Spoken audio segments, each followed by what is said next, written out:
We already did. We're about 5 songs in. They're not like done. The notes are there. The skeletons are there. Neil's a writing machine. I'll open the folder and he's got 10 songs. And then by the time I get one learned, I'm like, there's 9 more songs in here. What the hell? We're all dealing with the home stuff. But yeah, there's a plethora of music. Corey, Neil, and Sean are just like, they have enough stuff where every time I go and I'm like, there's stuff I want to practice, but there's stuff I got to learn. So. Hey, what's up, Vox and Hops heads? I'm Matt, the vocalist of Cryptopsy and the host of the Vox and Hops Metal Podcast, brought to you by Sound Talent Media and Evergreen Podcasts, where I sit down with fellow metal musicians, talk all about their lives and music while sharing killer craft beers. This Vox and Hops episode is presented by Heavy Montreal. Heavy Montreal are Montreal's premier metal promoter, and trust me when I say this to you, if you are ever in Montreal and you would like to go see an amazing metal show, well, I can definitely guarantee you that Heavy Montreal will have you covered. I'm beyond stoked to have Heavy Montreal behind the Vox and Hops Metal Podcast. There are a bunch of amazing things that are happening right now in the world of Cryptopsy, and the first thing that I want to tell you about is that Cryptopsy has a brand new record coming. That's right, we are dropping a brand new record on June 20th via Seasons of Mist. The record is called An Insatiable Violence, and you can go and listen to the first single now, Until There's Nothing Left. It dropped back on April 15th, and I am beyond stoked. The Cryptopsy has an amazing album coming. But more than that, Cryptopsy is coming back to Europe on the Infernal Bloodshed Over Europe tour. We are coming back with Decapitated, Warbringer, and Carnation. This tour has been put together by Avocado Booking, and we are goddamn so stoked to be back. This tour kicks off on May 3rd and runs all the way until June 7th. You should grab your tickets and come and party with me and come and celebrate that Cryptopsy has a brand new record coming on June 20th. We are going to be playing some of that on this tour. Come and hang out. It's going to be a blast. Before we jump into today's episode, I'd just like to ask you to follow the Vox and Hops Metal Podcast on the podcast platform of your choice. But more than that, I would love for you to tell a friend about the podcast. If there's someone in your life that just loves extreme metal and craft beer, well, you should definitely let them know that the Vox and Hops Metal Podcast exists. If you would encourage one of your metalhead, beer-loving friends to become a brand new Vox and Hops head, that would be something that I would truly appreciate. This week on the podcast, I'm very stoked to be with my friend Fred Calderon of Carnifex. Get ready, everyone. This is Vox and Hops episode number 496. I warn you, what you are about to hear is very disturbing indeed. What's up, everyone? Today I am with my good friend Fred Calderon of Carnifex. Fred, we hung out for a whole month, a few months ago now. It's crazy how time flies. It feels like it was yesterday, but it's probably like 5 months ago at this point when we did the Necromanteum Part II tour across the United States, across Canada, in a very, we could talk about the bus. I don't think I've ever spoken about the bus on the podcast, so we could talk about that. We had 2 buses, people, because one of them was a little bit less good than the other one. Adventures all over Canada and the United States together, and here we are finally having a chat. I should have done it on the tour, and I felt bad that I never did. I had a guest that sort of flaked last week, and you're like, dude, I'm always just sitting on my computer. Just let me know, and I'll be there. And I was like, I have a slot next week, so here we are. Fred, how you doing? Hey, pretty good. I always think it's funny that you were mentioning it's Canada. A lot of the bands that we met in our scene are from Canada. Like, it's something in the water in Montreal, man. You guys definitely got in tight with, like, Ion Dissonance, Despised Icon, Beneath the Massacre. The Last Felony. Yeah, obviously, yeah. Just something that just worked up. You guys clicked. The San Diego, cool California vibes and the French-Canadian, Quebecois, Montreal vibes just fit together. You just had sick bands. You guys, Plasma Rifle, Neuraxis. There was just it's not just one thing. You know how, like, they, like Sweden death metal, Norwegian black metal. It was like very one and one. No, you guys had this huge reign of different bands coming out of there, from thrash to technical death. We love it. It's because we hate each other and we like to compete against each other and make ourselves feel worse than the other by being better. You guys are one-uppers, yeah. That's all we do. It's all we talk about. It's all we think about. As much as we love each other, we're secretly spiteful behind each other's backs, but in a nice way. It's those polite jabs where they're like, you guys are chirping each other. Yeah. But you think you can go fast? Watch this, bitch. What are you sipping on? It's Vox and Hops. We're supposed to be drinking beer, but it's Monday. So I know, it's too early. I'm drinking coffee. But I can tell you the last beer I drank. Sure. So he's drinking a coffee. On my side, I'm going to be drinking something from, you just mentioned The Last Felony. Our good friends from The Last Felony, Vince, Ion Dissonance Gab. I'm talking about Messorem, of course. Messorem is basically Canada's, Montreal's, hypothetically North America's best microbrewery right now. They're just crushing it. They are at all the festivals across the States. They're doing tap takeovers in the States now, and they're just crushing. They're still touring, is what I realized this past week. They can't tour with the bands anymore, so what they've done is, they go on tour with their brewery now. Yeah, the beer festivals, yeah. Exactly. And I like those things, yeah. Yeah, but they're doing like even tap takeovers now. They're so cool that they can step into another really cool hype brewery and just do a tap takeover, and then they go, and then they're there, and they do PR. It's amazing. They're touring with their brewery. This is Il Était Une Fois, which is their Pilsner series. This is their Italian Pilsner. Il Était Une Fois, and they call it Il Diavolo, is what this one is called. They don't talk about the hops because it's a Pilsner and no one cares about that. I'm going to crack this, and you tell me what your last beer was. I went to see Ingested and Aborted on the last show of that tour on Saturday. They ended it here, so I got to hang out with both camps. That was cool. Oh, I love them. I missed them. I was in Latin America when they came through Montreal. I totally would have went to check out the new Ingested. The new Ingested. I want to see this new front man. He's killing it. It's cool. It's one of the funny stories. It's not. I want to say it's not mine to tell, but I think it's. I want to tell it because I met him as the merch guy, and then it makes sense of like who do you bring on? He watched the band with Jason from night to night, so he knows the little nuances of like how the band sounds from room to room, from day to, like he'll see how they are probably on their best days, their worst days, and how they perform, how it affects them. So like that he can understand then when he's on stage of how it's going to affect him. But he killed it. He's a funny guy. He's brutal. His voice isn't some drastically different thing, but he's not also a clone. So. Which is important because you have to have your own identity when you come in stepping, especially for the Slam King. Shout out to Jason Evans. I always loved him. We had lots of great tours together, and I love the Ingested Boys, and I'm happy that they've turned the corner and they're still just crushing and slamming with this new full lineup. They just put out a new single with that lineup. Yeah. Full lineup. I like that. They haven't toured with like 2 guitars and a bassist. It's always been like 4-piece. Yeah. Exactly. So I'm stoked that they're back and Aborted, obviously just crushing that tour.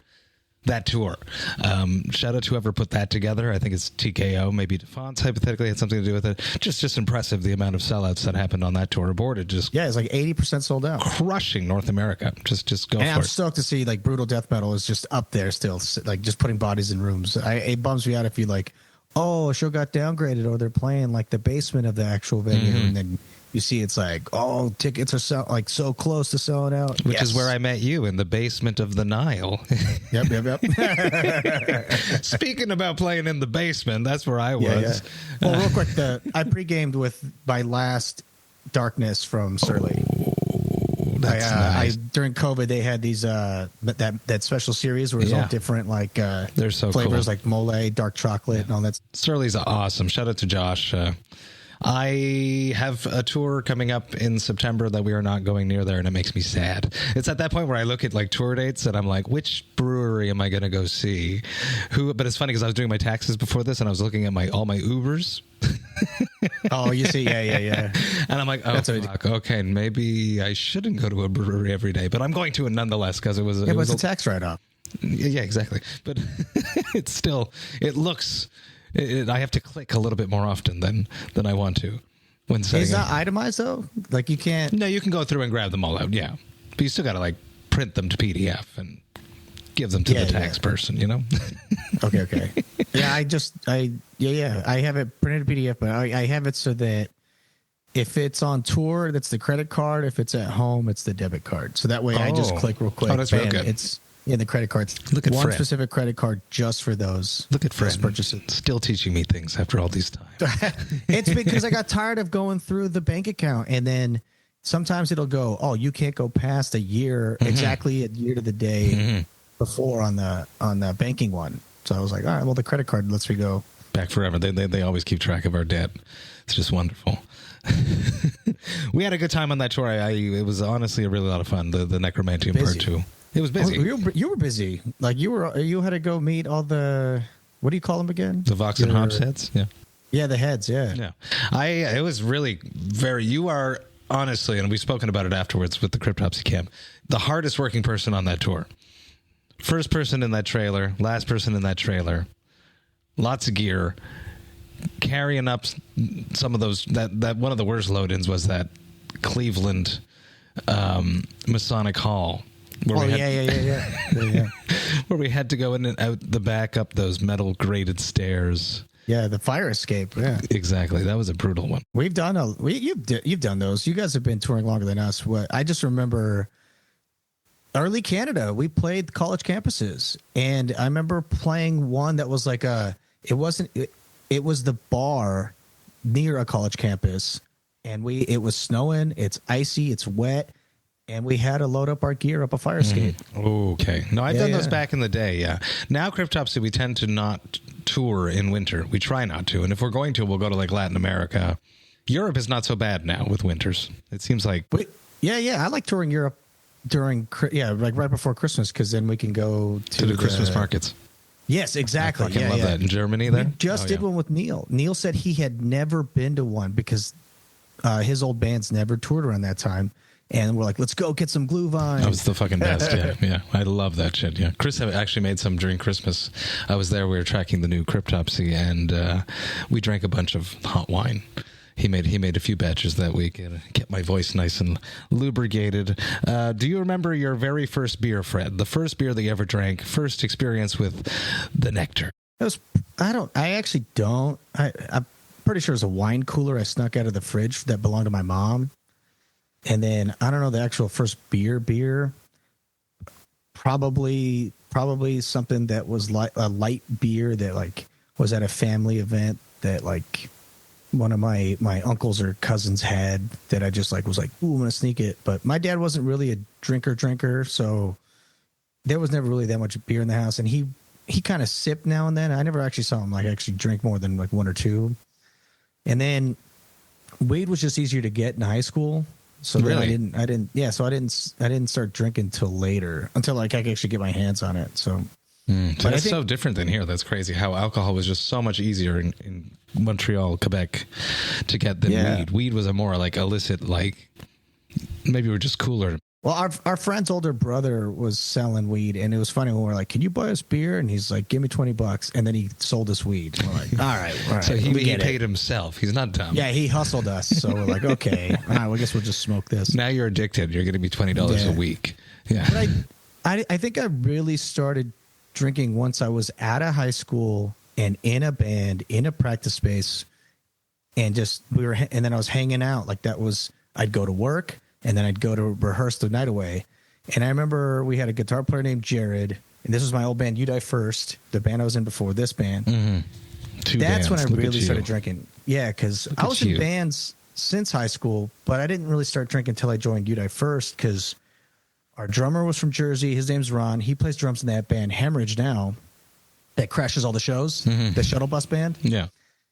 And we were drinking beers, and we thought it was a goof. Do you remember Pabst Genuine Draft? As opposed to just normal Pabst.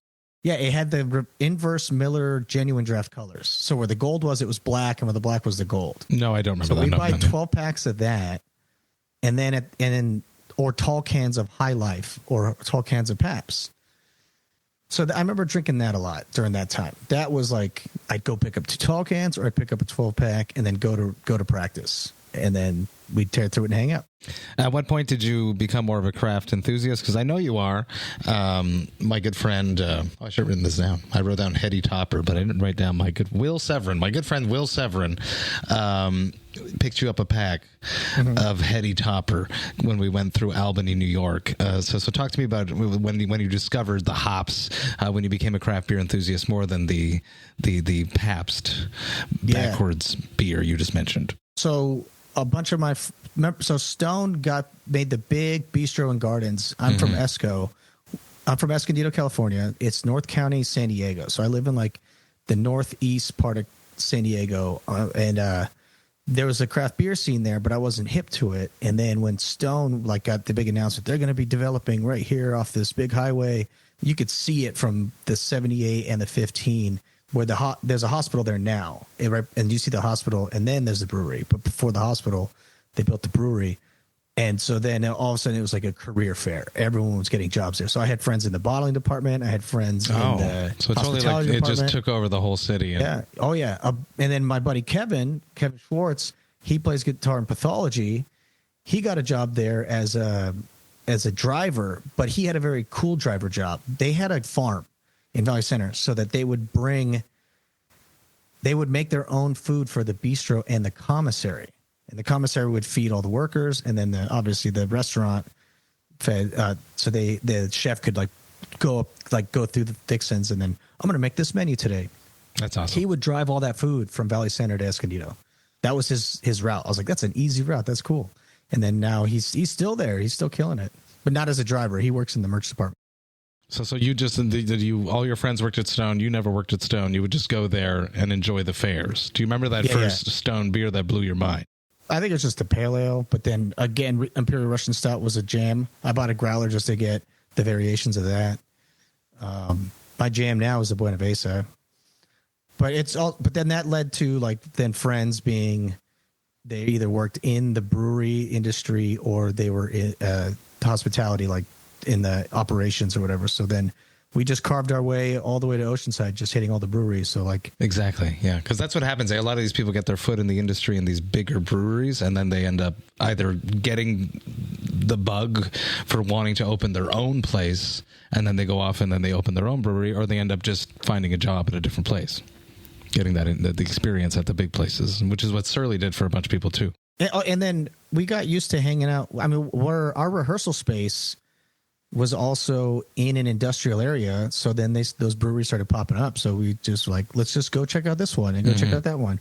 And then you see them blow up, and then they move to they open up a tasting room, or they end up opening actual full on restaurant. It's cool. It's very cool. When we picked up at the Rock and Roll something San Diego, right near it was Modern Times. But the way that we left, one of my favorites. When we left, the bus was so early that it was closed, so I did not get to go. But I walked by it twice.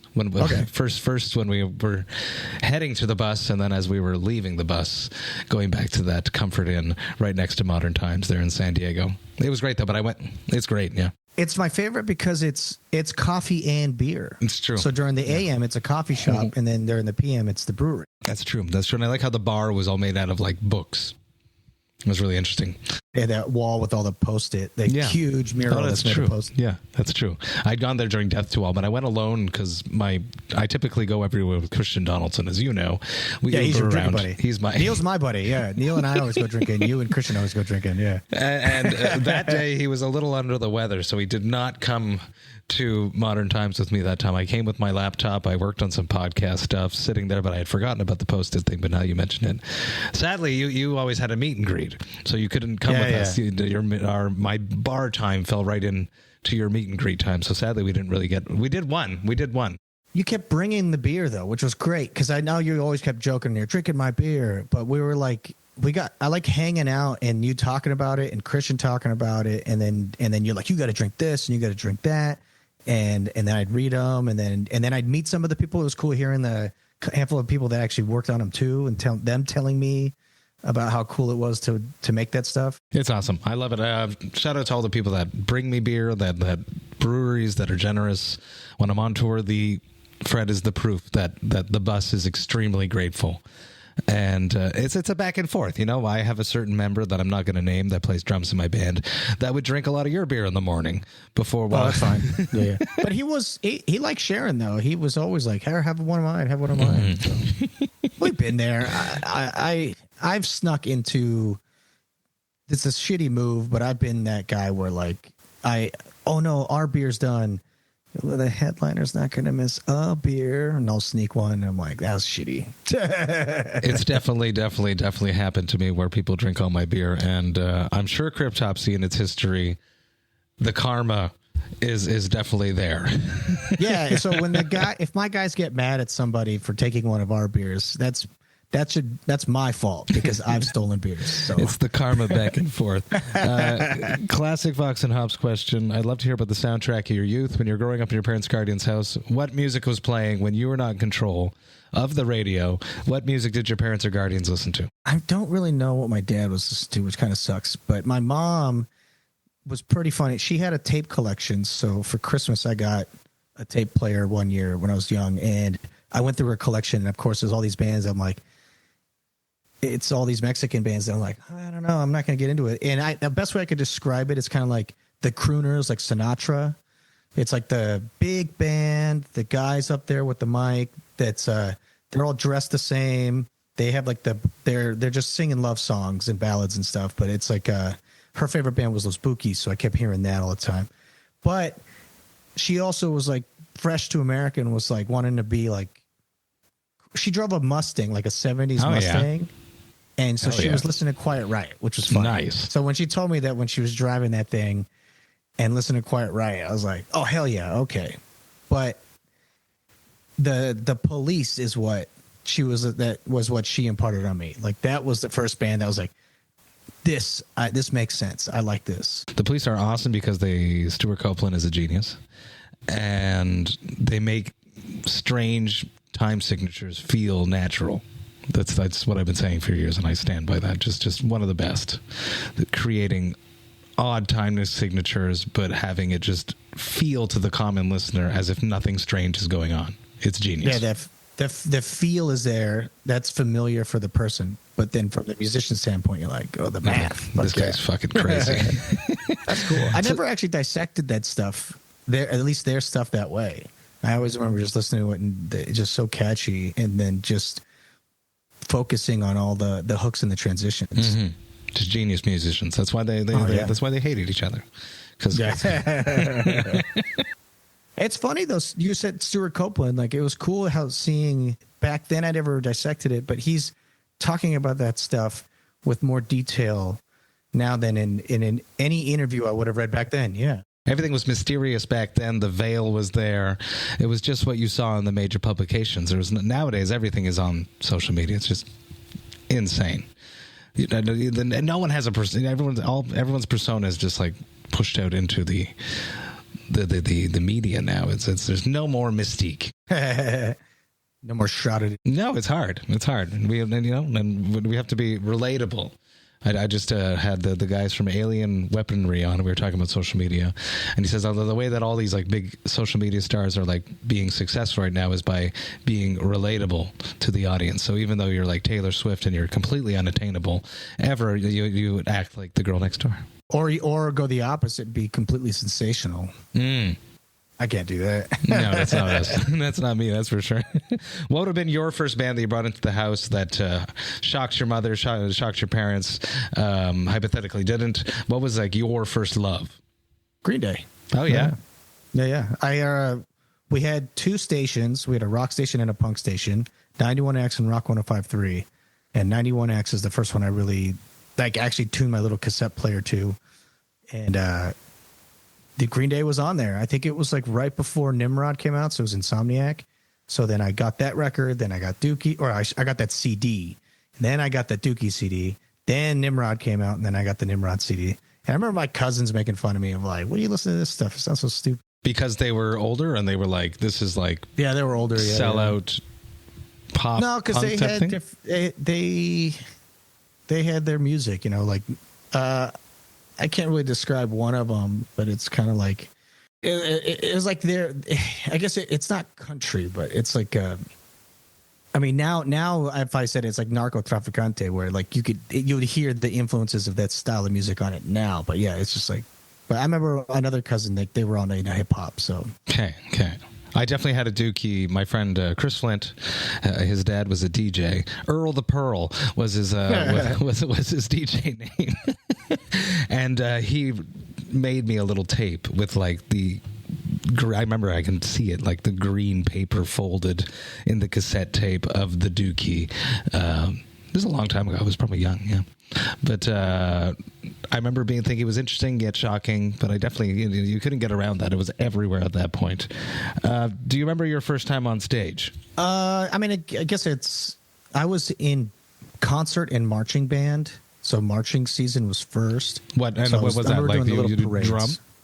No, I played baritone and tuba. No, I played trombone and tuba in middle school. Then I played baritone and trombone in high school.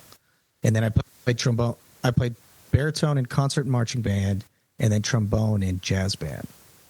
But it was one of those concerts, like where it's the band, in the little hall, and then we're performing for our parents. Yeah. Were there nerves at that point, even though there's like so many of you? The first one, yeah, through middle school, yeah.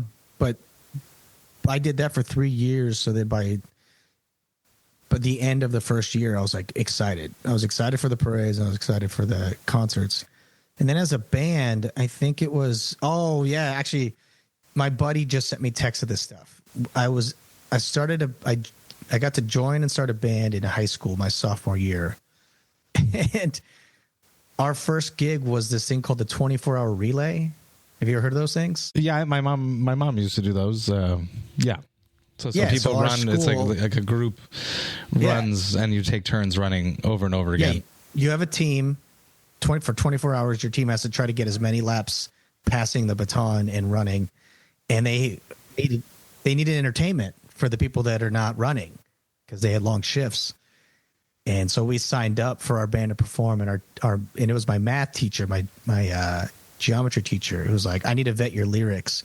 I'm like, well, we're just playing cover songs. So it was like Green Day and Nirvana and Bush.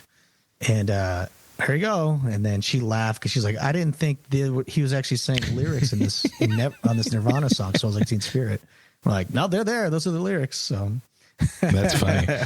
One of the first places I ever sang in front of a crowd was at a 24-hour relay, which is funny. I don't think I've ever said that on the podcast. I sang... I think the first one I did was do a diddy diddy dum diddy do. Yeah. Was the first one that I ever sang. Was on stage with my sister, who's 5 years younger than me, and a woman that was a friend of my mother's at work. That was the first one. And then we did a group one that same year, which was the Beetlejuice. It's not a Beetlejuice, but it's from the first Beetlejuice. It's not from that, but they used it in the first Beetlejuice. The day, me say day was the second. I hear that at every hockey game because it's a cop out to get the crowd to react. It's like Scott saying circle pit. Yeah. Or Sven saying sports. There you go. And then as I got a later year, I sang alone. I sang at the 24-hour relay. I sang Bon Jovi, Living on a Prayer, and I did not do very well. The modulation just did not serve me well at the end there. Well, another funny thing about that 24-hour relay performance, we had two guitarists, and then one of them, his name's Greg, and his younger brother Scott, and then the other guitar player is our friend Brian. Brian was grounded, so he couldn't do the gig with us. If only Brian. Come on.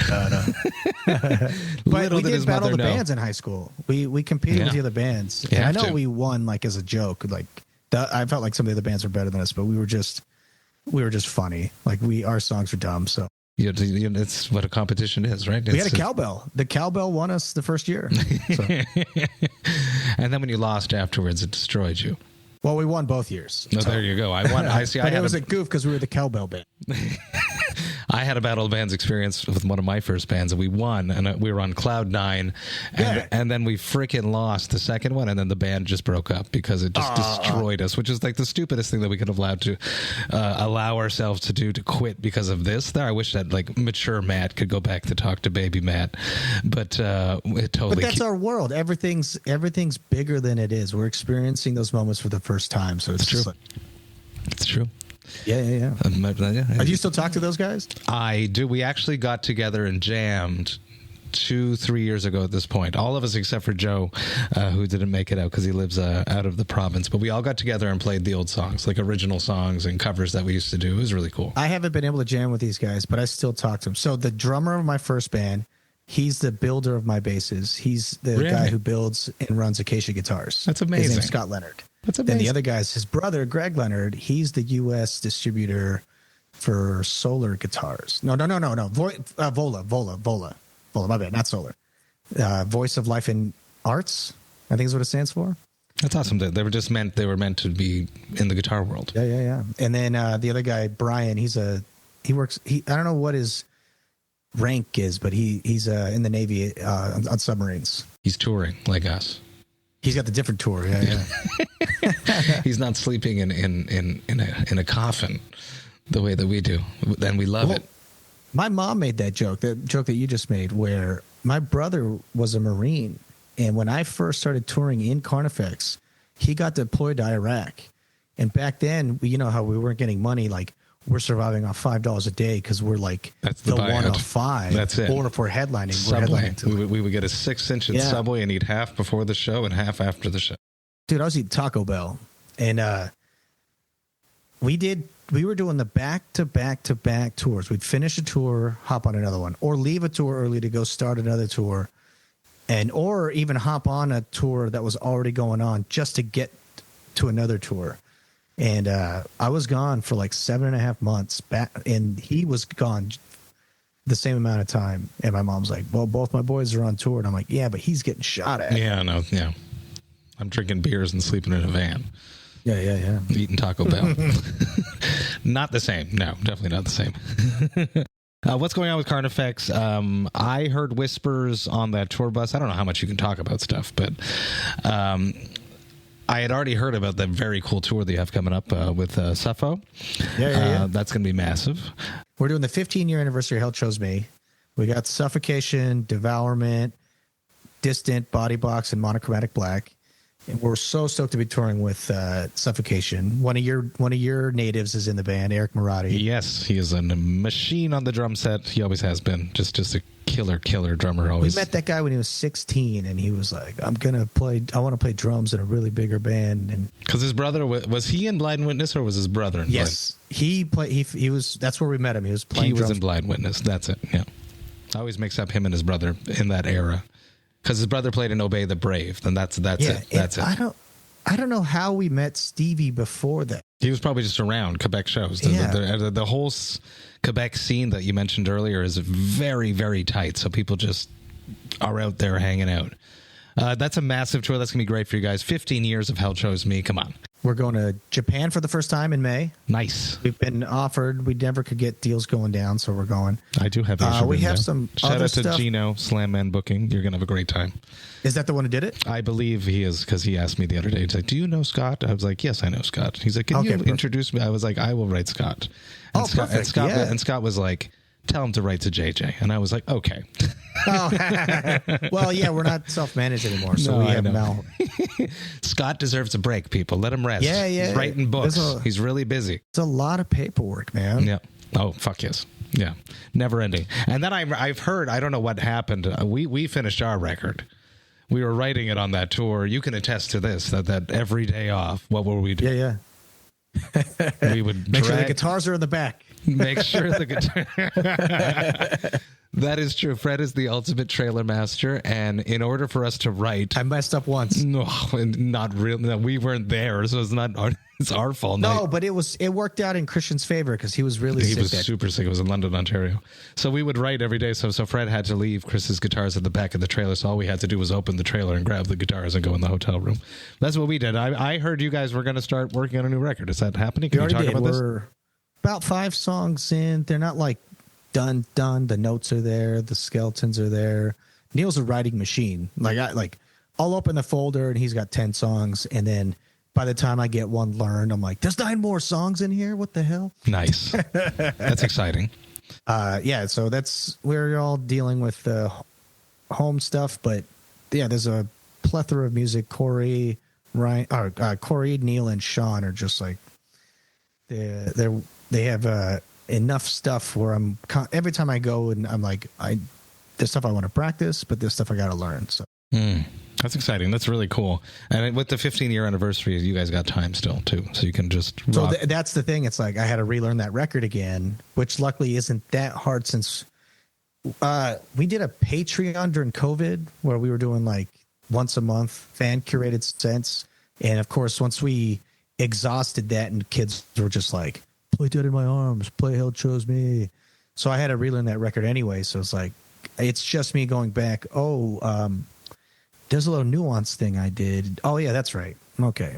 And then just making sure that I force myself to not forget that. Yeah. Because I want to live. play stuff differently now, you know? Mm-hmm. Do you ever go back and think about like lyrics and patterns and you're like, why did I do that? For sure, obviously, definitely. Especially like vocal tone. Like, why was I doing this tunnel throat thing when I should have just been doing the false chord the whole time? And I was trying to be brutal. I was trying to be the most brutal death metal vocalist ever, and it was shooting myself in the foot. So I'm having much more fun now. And then I hear Sean's drums and I hear like little picking nuances where I'm like, why did I miss that? Why did I accent? No, I understand what you mean. Yeah. Because you weren't as mature as a musician. You played hundreds of shows since then. I know for certain the reason that Hell Chose Me record is the way it is because we wanted to be fast. We're like, we got to be fast. Disease wasn't that fast. We're going for fucking speed because everyone was trying to be fast. All the drummers were trying to you know, they were all chasing grind. You guys were all BPM. chasing. Oh yeah, Alex Grind, who was chasing Flow. So the bicycle seat oh my gosh, man, that was a fun story hearing about. He had a like, bicycle did you see seat? how he's trying to. So he could get better elevation and less resistance from the throne. Like he used a bicycle seat. He tested it. We didn't see it in action, but we heard the story. That would have been amazing social media. It was so that there was less of the drum throne to get in the way of the motion from his legs. Yeah. He laughed it off. He was like, that was stupid. But it's funny as fuck. It's amazing. He's so relaxed though. I love it. Because he's chill. Quebec, we're chill. Mm-hmm. We're not that uptight. Sometimes, but not always. I like making beers. I've made a lot of beers over the past 6 years with the podcast. Almost 100 of them, I think, at this point. You've made beer. I've had people make beer for me. But like beers have come out for Vox&Hops. Beers have come out for Cryptopsy. If you could make a Carnifex beer, we tried twice. Then what's that? What's holding it back? What style of beer would you like it to be? And who a dream collab brewery? Give a shout out. You never know what's going to happen. Yeah. So Scott came up with the idea. He had the image and the name. It's like, I want it to be Executioner Ale, and here's the logo. We have a logo and everything, artwork, I should say. And then I was like, all right, let's figure it out. And so then, at first, before Neil came in, I was like, oh, if it's going to be called ale, what am I going to do? I was like, red ale. We'll do a red ale. That way it's all, you know, and then what goes in there. And then we talked to two breweries, and one was like, we'll just repurpose this seasonal that we do. I was like, that's boring. But then another one, the head brewer left that I was friends with. So it's like, fuck. So I got to find out where he's at now, because he's down to do it. But the brewery he's at, I don't know where he went. So I was like, oh, so I just got to text him. But it would just be a red ale for that one. But talking to Neil, we want to sit down and do flavor profiles and stuff and come up with something. Be like really involved, yeah. Mm-hmm. Red ales are back though, and coming back into like fashion too. So it's not a bad idea. So that's a cop out for that one of like, because we have the name, we have the artwork. Let's just actually make that happen. But then Neil and I do want to sit down and be involved and find out where we cross. Mm-hmm. Get some hop profiles going on. He's got a better palate than I do. I never smoked cigarettes, so I don't know why. I don't feel like I can discern the tastes like as well as other people. And I know he'll be able to discern everything. They'll be like, it's this hops, blah blah blah, and I'll be like, it's wet. I don't know. It's wet. It's good. And I don't know those phrases. Like I don't. It's just the vocabulary, yeah. But like not everyone is going to be a master chef. But we can still appreciate good food. So I don't consider myself to be like a vast. I'm like basically a beer media person, but I am a part of other beer media people in the group in Quebec, like my friend Craig and my friend Noah from Beerism, Craig from BAOS podcast, and those guys like. They can drink a beer and they can just write out like 1,000 different variations of describing the flavor, and I'm just like, it's good. So we're just not all. I'm just in a death metal band and I like to drink beer. So I like it. I don't. I was stoked though because there was a while we toured with Fallujah and their ex-vocalist Alex turned me on to sours at the time. And it made sense why he was telling it because like the craft industry blew up with that. But then now again, like it's another one of those things where it's like, I guess it's oversaturated. But when the Mexican lagers, I could get one in every brewery. I was like, fuck yeah, that's all I wanted. So It's that safe. was it. It kept me safe in Latin America. The Modelo's kept me alive. I had a few of them every day, and I did not die of exhaustion flying every day. Shout out to Chimuco again for taking good care of us down in Latin America. It was very well organized. I've said it twice on the podcast now. I honestly did not suffer as much as I thought I would. I like the Czech style pilsners too. I think I'm more Czech personally than a Mexican style lager. I like a more of a harsh hoppy bite, drier than the sweetness of a Mexican. What do you think of those Japanese Freislagers? Also very cool. Yeah, I see those, like, give me one of those. I like light beer is what I'm over 40 now. I like to drink a bunch. I'll drink some light beers and then maybe just to save like one big beer for the night just to make a bad decision later. That's why I had that. I was like, you know what? I can drink this. I'll have a buzz. I don't have to buy the beers there. And it got me, I wasn't buzzed, but it got me kind of like socially lubricated where I could get all mouthy with the guys. So I was hey, like talking to the ingested and aborted guys. So I love them. I wish I was there. I wish I would have seen them. Dude, they killed it, man. Ken and Lynn are just insane drummers, dude. I brought a drummer friend with me, and he was just like watching their feet, just like he's like, that swivel, man. And it's unbelievable. Yeah, and they're just they're just machines, calm, but they're not relaxed. Doesn't sound. Yeah, that's what it is. It's relaxed. It doesn't sound monotonous and boring. It was just kind of like the way, like, I love the way they accent when they're hitting cymbals and stuff through all that smattering of snare and kick. It's not just like some weird splash of metal. It's like you'll hear these little accent notes. I'm like, fuck yeah, man. Yeah. Feel. Fred, I have one last question for you. The classic Vox&Hops wrap-up question. It probably doesn't happen to you very often because you drink Mexican lagers. You go see our good friends and aborted and ingested, and you only drink one beer.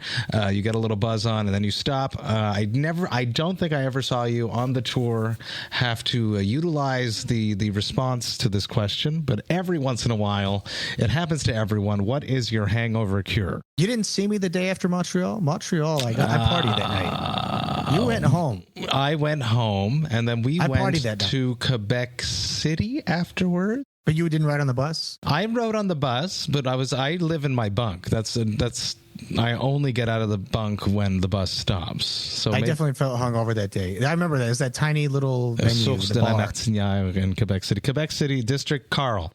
If you're listening, District 7 there. Stop booking La Source de la Martinière. It's a nice, but it packed out. I just had this conversation There's got to be better room. I know. I just had this conversation with the guys on Saturday where they were like, as cool as it is to play the big rooms, if no one shows up, I'd rather go play the dive. And that place was packed. And it sounds so lame. Like, I have to walk through the crowd and cut through people to get to the stage. But then once you're up there, it's like there's no fucking wiggle room, and everyone's just mashed together, and it's like, all right, so that's no matter what. If someone's not having energy, there's at least they're engulfed by people that are having energy. So then it looks like everyone's popping off. That's true. But that's true. But Carl, I don't know. We need a better room in Quebec City, people. I guess so the bandwagons and buses and the vans, just vehicles in general, that recycled air messes with me.